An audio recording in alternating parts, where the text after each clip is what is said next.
좋은 교회가 어떤 교회인가? 2017년 기독일보에 게재된 내용을 제가 보면서 우리 또 좀 목회 경험한 것과 비추어서 약간 수정해서 제가 7가지 원리를 말씀을 드릴게요. 먼저 말씀드리고 싶은 것은 좋은 교회를 만난다고 하는 것은 여러분 일생에 좋은 배우자를 만나는 것과 비슷합니다. 굉장히 중요한 일이에요. 좋은 교회는 첫 번째로 예배가 살아있어야 돼요. 아무래도 여러분 교회를 결정하기 전에는 예배에 먼저 참석해 보잖아요. 그래서 예배가 영과 진리로 참으로 살아있는 예배가 드려져야 됩니다. 잘 들으세요. 교회를 선택할 때 봉사가 우선이 되면 안 됩니다. 먼저 예배고 그 다음에 내가 거기서 어떤 사역을 할 것인가. 그래서 예배가 살아있는 교회. 두 번째는 신앙 고백. 신앙 고백이 성경적 신앙 고백으로 확실한 교회를 찾아야 됩니다.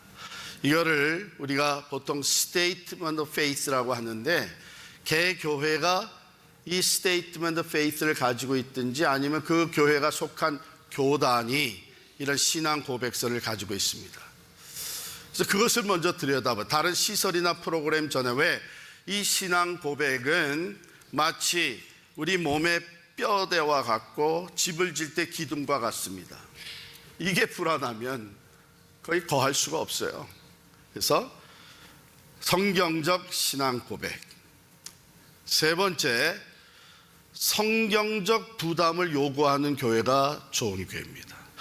사람들은 모두가 다 부담을 갖기 싫어하죠. 그래서 편안하게 아무 부담 없이 다닐 수 있는 교회. 그런데 잘 들으세요. 교회가 교인들에게 어떤 부담도 주지 않는다면 절대로 좋은 교회가 아닙니다. 예수님 말씀하시기를 아무든지 나를 따라오려거든 자기를 부인하고 자기 십자가를 지고 나를 쫓을 것이라고 그랬는데, 그리스도의 몸된 교회의 지체가 됐는데 아무 부담 없이 오고 갈 수 있도록 만들어주는 교회는 건강하고 좋은 교회가 아니에요. 신앙생활, 말씀생활, 기도생활, 전도, 헌신 이 면에서 적당한 성도들의 그 수준에 맞춰서 적당한 성경적 부담을 줄 수 있는 교회, 그게 좋은 교회예요. 네 번째로 선교와 구제에 대한 열정과 비전이 있는 교회입니다. 교회가 이 땅에 세워지는 것은 미시오 데이, 하나님의 선교를 위해서 세워졌어요. 그렇기 때문에 교회는 선교, 그리고 소외된 자들 구제하는 일, 나그네와 고아와 과부를 돌보라고 하는 말씀은 성경 전체의 중요한 사역의 내용입니다. 그래서 선교와 구제에 열정과 비전이 있는 교회. 다섯 번째, 교회 교육에, 차세대 교육에 관심을 가지고 투자하는 교회를 찾아야 합니다. 여러분, 만일 어떤 가정에 자녀들이 주어져 있는데 자녀들의 교육을 위해서 투자하는 것보다는 좀 더 큰 집, 좀 더 비싼 차, 그리고 다양한 취미 생활을 부모가 즐기면서 거기에 투자를 먼저 한다면 그 가정은 미래가 없습니다. 좋은 교회는 미래가 있어야 되는데, 미래가 있기 위해서는 다음 세대를 위해서 교회 교육에 적극적으로 투자하는 교회가 되어야 됩니다. 그 다음에 여섯 번째, 화평한 교회예요. 교회가 성도들의 교제로 인해서 화평한 교회. 많이들 경험을 하셨죠. 교회 문제와 분쟁, 다툼이 일어나게 되면 그 다음엔 아무리 교회가 좋은 건물, 시설, 프로그램, 행사가 있어도 우리의 마음에는 늘 상처와 두려움과 불안함이 있어요. 그래서 교회는 화평한 교회를 찾아야 돼요. 그리고 마지막으로 좋은 교회를 만나기 위해 기도하셔야 됩니다. 그래서 다른 사람들의 얘기만 듣고 정하는 것이 아니고 제가 이미 말씀드린 이런 가이드라인을 가지고 기도하시는 거예요. 그래서 그 교회에 참여해보고 그 교회에 가서 예배를 드려보는 과정 속에 성령께서 인도하시는 것을 내가 깨달을 수 있을 때 그건 기도를 통해서 주어지잖아요. 좋은 교회를 만나게 될 줄 믿습니다. 지난 시간에 우리 성령 강림 주일을 맞이하면서 하나님께서 새 시대를 여셨다. 성령 강림과 함께 새 시대, 교회 시대를 여셨다 그랬죠. 이제 이 새 시대의 주역을 감당할 사람들을 하나님께서 모으시는 거예요.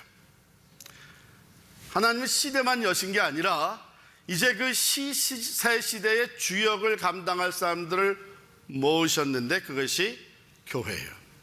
초대 예루살렘 교회가 오늘 우리 본문 말씀에 묘사가 되어 있습니다. 놀랍게 하루에 3,000명이나 되는 사람들이 교회에 더 조인을 하게 됩니다. 엄청나게 부흥했다는 얘기죠. 자, 그러면 오늘 본문 말씀을 통해서 그 초대 교회, 이게 사람들이 세우려고 했던 것도 아니고 하나님께서 성령으로 새 시대를 여시면서 이 새 시대의 주역을 감당할 새로운 공동체를 형성하셨는데, 그렇다면 가장 그 모범적인 교회 모습이, 물론 가면서 변질될 수도 있지만 적어도 그 시작에서는 가장 모범적인 교회 모습을 우리에게 보여주고 있어요. 우리가 이것을 어쩌면 교회 DNA라고 예시할 수 있는데 그것이 한 절에 나와 있습니다. 42절 같이 읽겠습니다. 시작. 그들의 사도의 가르침을 받아 서로 교제하고 떡을 떼며 오로지 기도하기를 힘쓰니라. 우리가 이것을 부분적으로 우리 짚어가기 전에 번역이 조금 더 충분한 번역이 되었으면 좋겠다는 생각이 있는 거예요. 왜냐하면 지금 번역된 그대로 읽으면 사도의 가르침을 받아 서로 교제하고 떡을 떼며 오로지 기도하기를 힘쓰니라. 그래서 힘쓴 것은 기도에 힘쓴 것처럼 이렇게 번역이 되어 있어요. 근데 그게 아니고 여기 힘썼다고 하는 그 헬라 원어 프로스카르테룬테스라고 하는 이 단어, 프로스카르테룬테스라고 하는 이 단어가 제일 앞에 나와요. 원문에 보면. 그래서 힘썼다. 그리고 이거를 했다고 하는 거예요. 그러니까 앞에 나온 내용은 힘썼다고 하는 여기에 다 걸려 있는 것이죠. 자, 무엇에 힘썼느냐? 사도의 가르침을 받는 데 힘썼다. 두 번째는 서로 교제하는 데 힘을 썼다. 세 번째는 떡을 떼는 데 힘썼다. 네 번째, 기도하기에 힘썼다. 이 네 가지가 하나님이 새 시대의 주역으로 사용하시는 새로운 공동체의 DNA라고 하시면 이 네 가지 요소가 가장 기본이고 가장 중요한 거예요. 한번 봅시다. 먼저 사도들의 가르침, 사도의 가르침을 받아 그랬어요. 그러니까 말씀을 가르치고 말씀을 배우는 거, 여기에 힘쓴 거예요. 오늘 우리에게는 성경 말씀이죠. 그 다음에 두 번째, 교제에 힘썼다. 뜨거운 교제가 있었어요. 서로 교제했다. 성도의 교제. 세 번째, 서로 떡을 뗐다. 떡을 뗐다. 어떤 떡을 뗐을까? 찰떡을? 여러분, 이게 무슨 의미인가를 가만히 생각해 봐요. 예배가 성찬이 중심이 된 예배를 얘기하는 거예요. 그들은 모일 때마다 주님의 몸을 기념하는 떡을 떼며 또 주님의 보혈을 기념하는 이 포도잔을 나누면서 예배를 드렸어요. 모일 때마다. 그 당시에 이 먹는 일에는 모여서 성찬을 하며 떡을 떼는 일이 있었고, 그 다음에 예배 후에 다들 함께 식사하는 애찬식이 있었는데, 성찬식, 예배 성찬식에는 믿는 성도들만 참여했고, 끝난 다음에 갖는 애찬식에는 아직 믿지 않는 사람들도 초대돼서 같이 참여를 했습니다. 그러니까 예수 그리스도를 중심으로 한 예배가 있었고, 그것에 전혀 힘을 썼다, 그런 얘기예요. 그 다음에 네 번째, 기도에 힘썼다. 이 네 가지. 근데 오늘 우리 교회들이 이거 하지 않는 것은 아니에요. 그러나 걱정되는 것은 뭐냐면, 가장 기본적인 것이 우선이 돼야 되는데 우선순위가 바뀌고, 기본되는 것, 그 핵심적인 것은 소홀히 하고 있는 것 같아서 걱정이 되는 거죠. 그러면 어떤 일들, 어떤 잘못을 범하고 있을 수 있나? 겉으로 보여지는 것, 건물, 또 이 스테이지, 시설, 화려한 행사, 이런 것을 더 크고 더 근사하고 수준 높은 것으로 만들어가기 위해서 힘을 쓰는 거예요. 그러는 동안에 가장 중요한 것, 말씀을 가르치고 배우는 것, 소홀히 하게 되는 거예요. 말씀을 배우는 자리에 있던 사람이 이제는 봉사에 바빠져가지고 말씀을 배우지 않아요. 말씀을 가르쳐야 되는 영적 지도자들이 다른 일에 바빠서 말씀을 잘 준비해서 가르치는 일을 소홀히 해요. 이러면 문제가 생기는 거예요. 음악, 갈수록 수준 높아져 가고, 이런 밴드, 갈수록 더 이 수준 높은 밴드, 이러다가 시간이 거기 다 쏠리게 되고 거기에 집중하면서 말씀 기도하는 시간들이 다 사라지는 거예요. 여러분, 이거 심각한 문제예요. 제가 어느 정도 심각하냐 하면, 나는 찬양하는 일에 시간을 많이 뺏기기 때문에 말씀 공부, 기도하는 자리에는 나는 전혀 나갈 수가 없습니다. 이거 심각한 거예요. 교회의 핵심적인 것을 소홀히 하면서 건강한 교회를 키워나가야 되는 이 핵심적인 것은 소홀히 하면서 그 부수적인 것에 집착하는 것이 위험한 겁니다. 초대교회는 이 네 가지에 어떻게 했어요? devoted, 전혀 힘썼어요.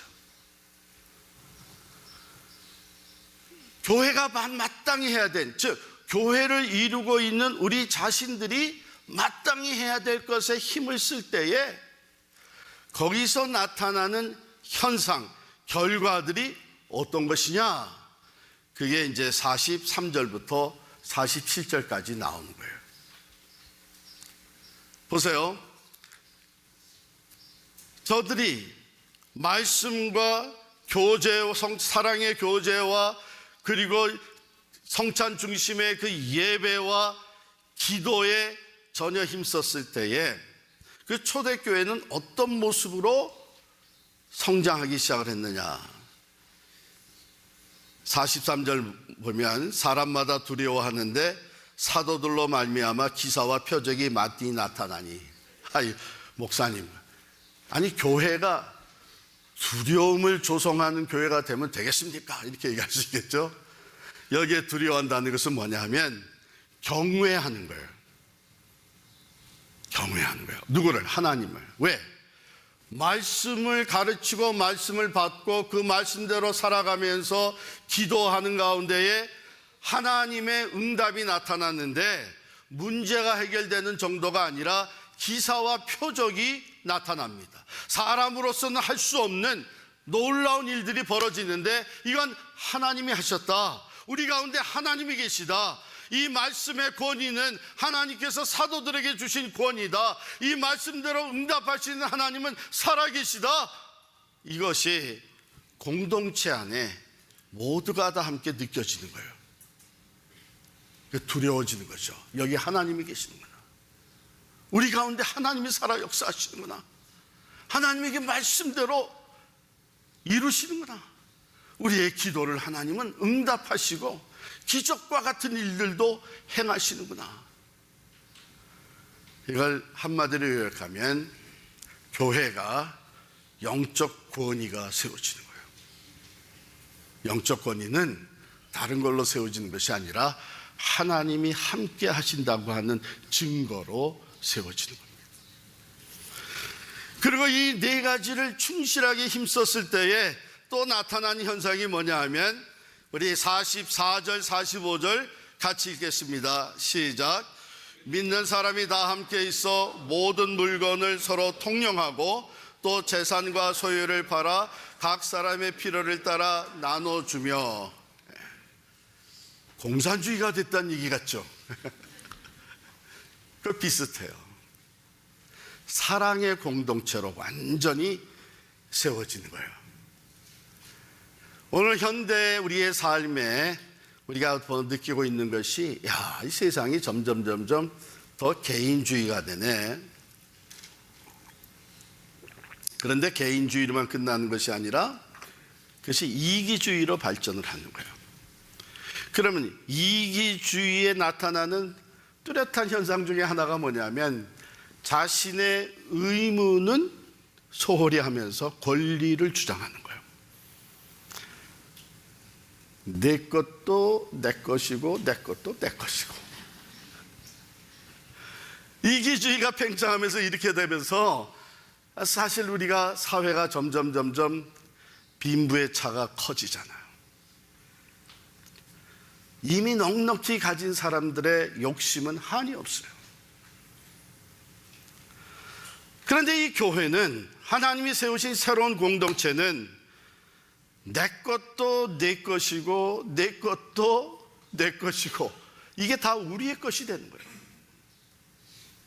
그래서 자기가 모두가 함께 있으면서 모든 물건을 서로 통용하고 유무상통한 교제가 이루어지고 서로를 위해서 기도하며 서로의 부족한 것을 채워주고 서로를 세워주는 이 사랑의 공동체가 되는 거예요.